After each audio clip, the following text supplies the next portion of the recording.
Today I'm going to show you where to find more inventory space in the Pixels game. If your backpack is full, just go to the Drunken Goose and walk on the right side of the bar until you see a chest.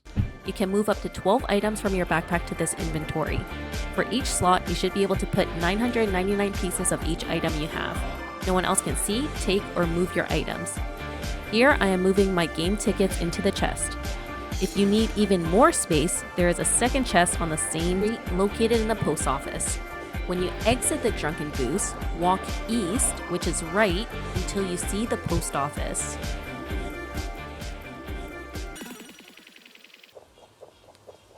Once you enter, just walk to the right side, to the back, and click on the chest. You can move items from your backpack to your chest and vice versa. If you want to find out how to get even more storage, check out my other video for more in-game tips. If you thought this video was helpful, please smash the like button and subscribe to my channel. See you on the next one.